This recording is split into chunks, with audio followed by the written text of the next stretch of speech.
হয়তো বাংলার সব মানুষ জানেন না যে মুর্শিদাবাদ জেলা জুড়ে গত কয়েকদিন ধরে ইন্টারনেট পরিষেবা বন্ধ।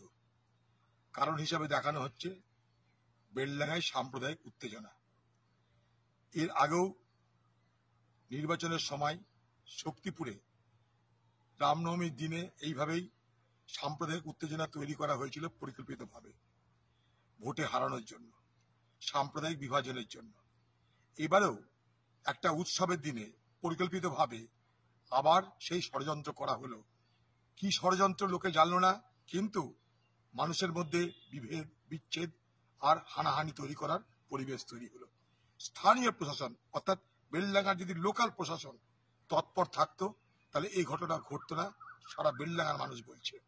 কিন্তু এখন কি সমস্যা হয়েছে, আমরা দেখছি যে সারা মুর্শিদাবাদ আশেপাশের জেলার বাইরেও বিভিন্ন এলাকায় ইন্টারনেট পরিষেবা বন্ধ হওয়ার কারণে সমস্ত মানুষ আজ যে পরিষেবা থেকে বঞ্চিত হচ্ছে।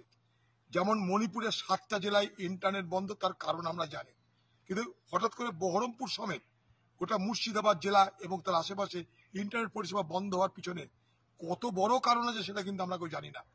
যদি বড় কারণ থাকে তাহলে বাংলার মুখ্যমন্ত্রী তার প্রেস স্টেটমেন্ট করা উচিত, তার সরকারি কোনো ভাষ্য থাকা উচিত।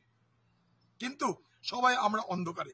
আর এই ইন্টারনেট পরিষেবা বন্ধ হওয়ার সুযোগ নিয়ে একটা শ্রেণীর দুষ্কৃতিকারীরা তারা আরো বেশি করে কিন্তু গুজব ছড়ানোর চেষ্টা করছে। তাই সরকারকে বলবো, পশ্চিমবঙ্গের তৃণমূল পার্টির সরকার এবং তার নেত্রী মমতা বন্দ্যোপাধ্যায়কে বলবো, আপনি খোলাখুলি শান্তির বার্তা দিন। এখনো পর্যন্ত অনেক মানুষ ঘরে ফিরতে পারেনি, প্রশাসন নিশ্চয়ই চেষ্টা করছে, কিন্তু সেই চেষ্টা যথেষ্ট নয়, আরো বেশি চেষ্টা করতে হবে। আমরা শান্তি ফেরাতে চাই, আমাদের সেখানে যেতে দেওয়ার ব্যবস্থা করা হোক। আমি সেখানকার পুরনো জনপ্রতিনিধি, আমি মানুষের কাছে যেতে চাইছি, আমাকে যেতে দেওয়া হচ্ছে না। আমি প্রশাসনকে বলেছি, মানুষের কাছে যেতে দিলে সেইখানকার মানুষের সমস্যা সমাধানে আমরা তৎপর হতে পারবো।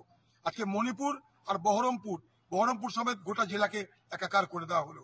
বাংলার মুখ্যমন্ত্রী, আপনার স্টেটমেন্ট চাই, আপনার বার্তা চাই আমরা।